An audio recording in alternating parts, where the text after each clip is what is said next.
And so, for that reason, we'll keep this meditation from Scripture shorter than usual.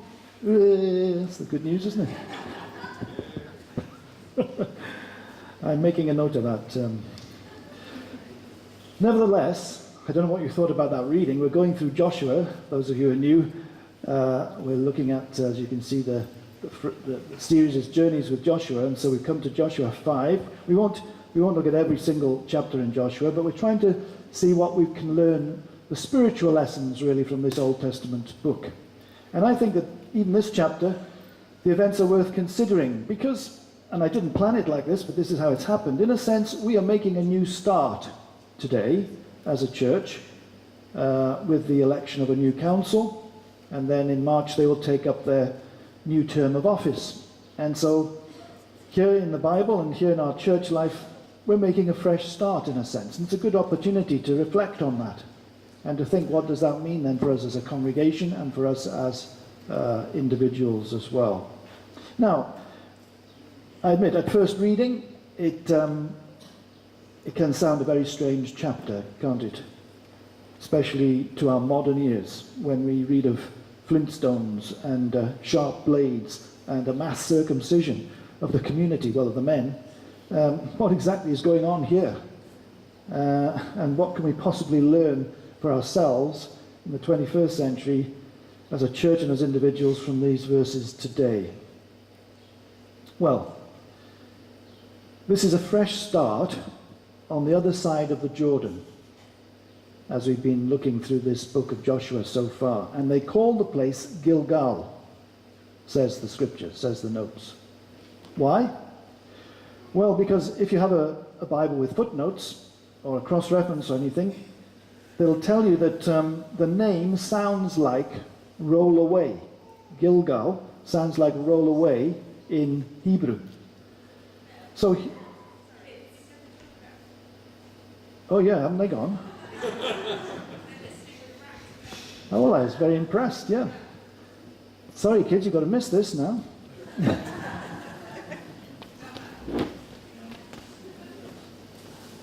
Enjoy. I'll ask you when you come back in, what does Gilgal mean? Okay? We should have some of the adults there. So Gilgal means what? Roll away. Well done. Good. So, they crossed the Jordan. They'd just entered the promised land. And now, in this chapter, they observe two very important events, really, in their national history. Before they can proceed any further, they have to deal with stuff in the past before they can go on to the future. The first event, as I said, is this circumcision rite. And the second is the Feast of Passover. Now, both of these events mark the rolling away of the old and the making of a fresh start for these people as they entered the promised land. So, a fresh start. First of all, there's a fresh allegiance given to God. A fresh allegiance to God. That's what this rite of circumcision originally meant. It was a mark of belonging to God through this special covenant relationship. They were in this covenant relationship with Yahweh. Remember, this sign was given by God to Abraham when the covenant was first established, first made back in Genesis. Genesis 17, the scripture says this. God says, "This is my covenant with you and your descendants after you, the covenant you are to keep. Every male among you shall be circumcised. You are to undergo circumcision, and it will be the sign of the covenant between me and you." So, for the Israelites, circumcision was an outward, it was a physical sign of their identity as God's people.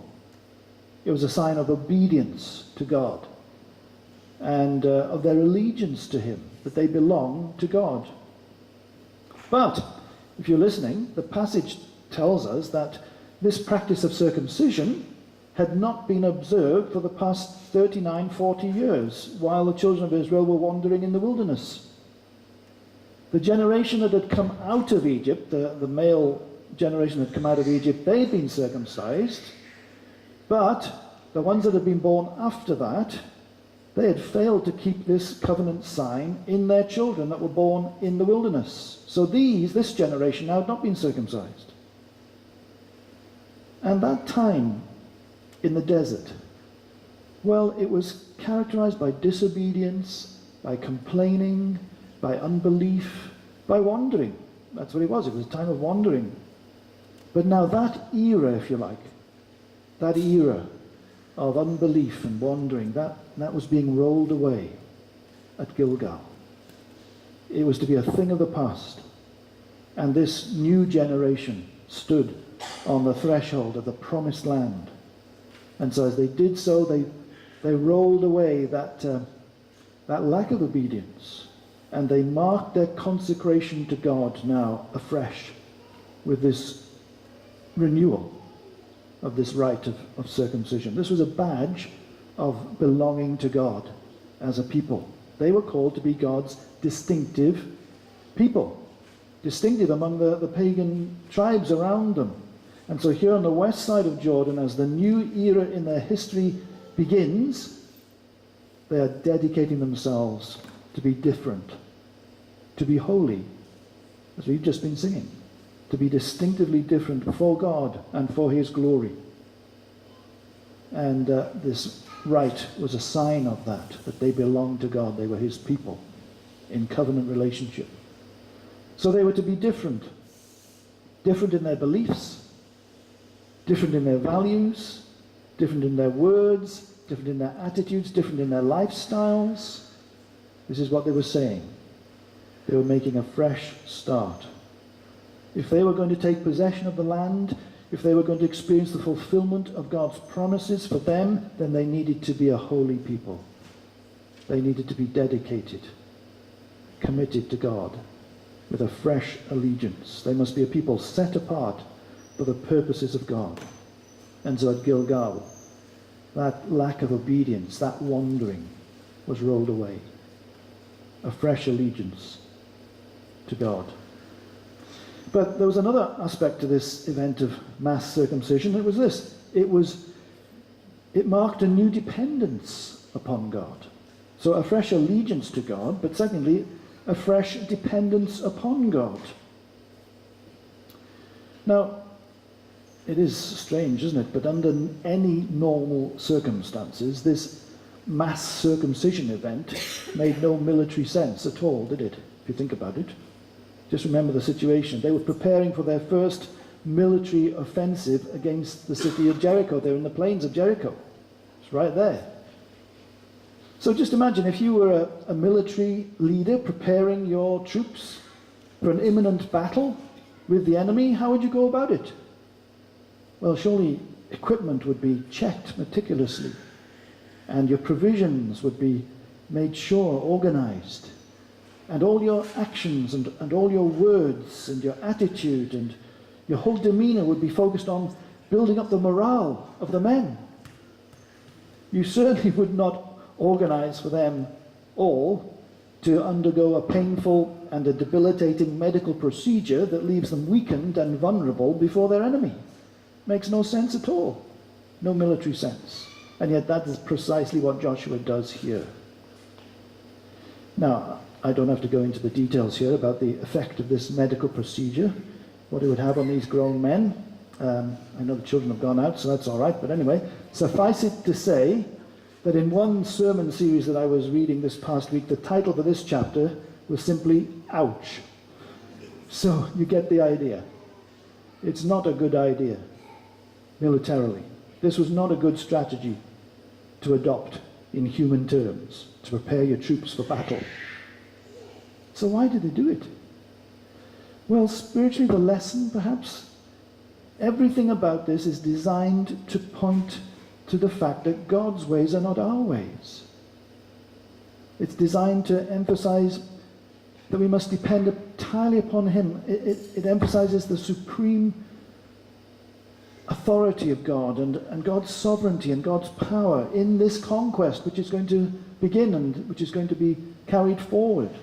It wasn't going to be because of the might of the soldiers and because of their strategy and so on. Yes, of course they had to do that, but these soldiers, indeed the whole congregation of the people of Israel, they had to realize afresh that they had to trust God. His timing, His plans, His power, even when it doesn't make much sense, perhaps, to them or sometimes in our lives. We have to trust God because He is ultimately in control. And in their weakness and vulnerability, they had to depend upon God. They had no other defense apart from Him. And they couldn't move forward until His time was right. And they were ready and they were healed. So, if you like, the lesson is this. At Gilgal, their era of depending on themselves and going their own way and doing their own thing, that was rolled away. They had to learn a fresh dependence upon God, especially as they were looking to enter the land and be successful in this enterprise. But then there was one other thing that had to be rolled away at Gilgal, and that's why they observed the Passover. The Passover. So thirdly, a fresh gratitude to God. A fresh gratitude to God. Listen to how the passage puts it. Then the Lord said to Joshua, "Today I have rolled away the reproach of Egypt from you." So the place has been called Gilgal to this day. On the evening of the 14th day of the month, while camped at Gilgal on the plains of Jericho, the Israelites celebrated the Passover. The day after the Passover, that very day, they ate some of the produce of the land, unleavened bread and roasted grain. The manna stopped the day after they ate this food from the land. There was no longer any manna for the Israelites. But that year they ate the produce of Canaan. This is a new start. This is a new experience for them.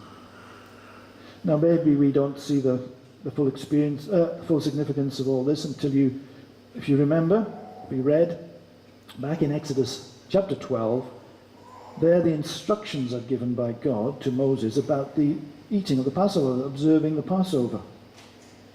And the law was clear that no uncircumcised male shall eat of the Passover. That's what it says in the law of Moses. So that means that there'd be no celebration of the Passover for 39 years, at least not by this generation. The last time they'd partaken of the Passover was at Mount Sinai. And this Passover feast, this sacrament, if you like, it reminded them of how God had brought them out of Egypt with a mighty hand, and how He delivered them miraculously through the Red Sea, and how He had brought them now again through Jordan to what lay before them, occupation of the promised land, Canaan. But 39 years of wanderings had passed due to their unbelief, due to their sin, due to their disobedience. But now, here's a new start. Now they must remember again in the Passover. Now they must remember the God of rescue, the God of salvation. Not just because they remember the past, but now, for now, He's with them still. And they must remember that. And so it is with renewed gratitude to this God of glory and of salvation and of deliverance and of freedom. It's with renewed gratitude and with renewed confidence in His power that they're to pause at Gilgal before going forward into the promised land. So at Gilgal, their murmurings and their complainings and their ingratitude and their disobedience and waywardness, all that of the wilderness was rolled away. And a fresh start was begun. And they kept the Passover, and then to mark the fresh start, we're told this little but significant detail in verse 11. The day after the Passover, that very day, they ate some of the produce of the land, unleavened bread and roasted grain. The manna stopped the day after they ate this food from the land. There was no longer any manna for the Israelites, but that year they ate the produce of Canaan. So here you see, it's not only gratitude for the initial act of salvation from Egypt, that deliverance, but here is gratitude now for the ongoing provision that is signified for them, if you like, as they enter the promised land. No longer any need for manna. because God's promises are being fulfilled, and they will eat the produce of Canaan. Now, okay, unleavened bread and roasted grain may not sound like much, but it's a token, isn't it? It's a token of what is to come, the produce of Canaan. God has brought them into the land, and now they're going to eat of its produce. No longer will they eat the manna, to be gathered on a daily basis, as it was, of course, except for the Sabbath day. But God had kept his word all that time, despite their disobedience, despite their wanderings. And he was going to complete it. He who has begun a good work will complete it. He'd provided for them, and his word had come true. They had not failed for food and for water. And now they pledged themselves to be his again. And now he's keeping his word of promise to them afresh. Just as not a single day had gone by when the manna did not arrive, so now they can trust God for the provision of the promised land.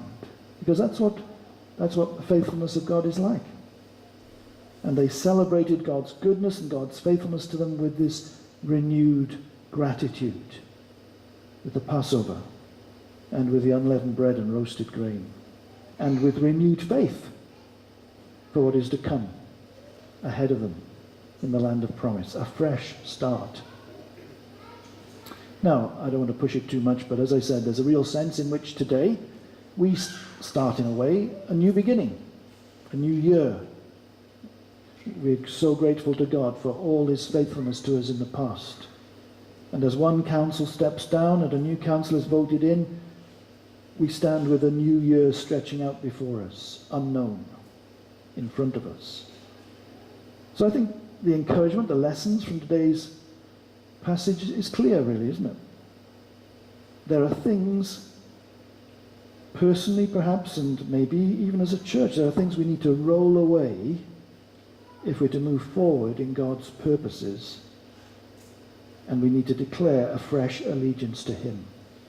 We are his people.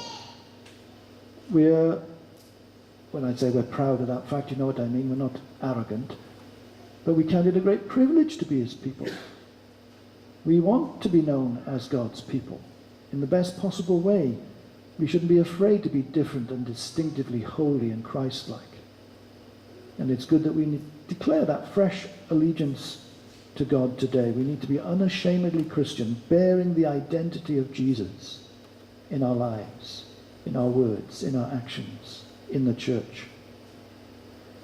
So maybe we need to ask individually, what do we need, what do I need to roll away in my life in order to move on in God's purposes and collectively as a church? You know, if we're to achieve anything this coming year now for God's glory and for his kingdom, then obviously we need a fresh dependence upon him as well. Now, of course, it's right to have our structures and our plans and our programs and our goals and our objectives and our statements and whatever, but if we're relying on all these things as a church, on our good structures and our well thought out plans, if we're relying on those for success, then we'll be disappointed. We won't necessarily be fulfilling God's will. We need a fresh dependence upon God as a congregation, as a council, as individual Christians. And then finally, of course, what's our motivation? To press on in the work of his kingdom, pushing the boundaries of that kingdom to include others, encouraging those who are already in the kingdom, equipping, helping, motivating. What's our motivation? Well, our motivation must be a deep sense of gratitude to God for his rescuing love for us. Passover feast, of course, for the Old Covenant Jew, the Passover feast spoke so clearly of God's pardon, of God's peace, of God's freedom, of new life. They, as the people of God, enjoyed as they sheltered beneath the blood of that lamb that was sacrificed for them, and the blood was daubed on their doorposts. They were safe, they were secure, there was a path to freedom. Their sins were forgiven. And Paul tells the Corinthian church that Christ, our Passover lamb, has been sacrificed for us. And so we, sheltering beneath his cross, we thank him, although we cannot express it adequately, but we thank him surely with our words, with our spirits, with our voices, with our bodies, with everything. We thank him for his grace. There is no greater motivation to live the Christian life, to be involved in the work of the kingdom, to announce and say that we belong to Jesus, than our gratitude to him for all that he has done for us and all that he will do for us. Grace, amazing grace that not only saves us, but also keeps us and provides for us all that we will need to fulfill his promises for this coming year, individually and collectively. So, today, as we now move after this next song into our business part, it's all the same really, there's no difference. It's all part of God's kingdom. And so let's be asking God for that sense of his presence as we commit to him afresh, as we depend upon him afresh, as we give our gratitude to him afresh, so that in our lives his purposes will be fulfilled for this coming year. So, let's sing, and as I say, then we'll move into the business meeting. I'll hand over to Roland. Everybody's welcome to stay, and then we'll sing probably one final song if there's time.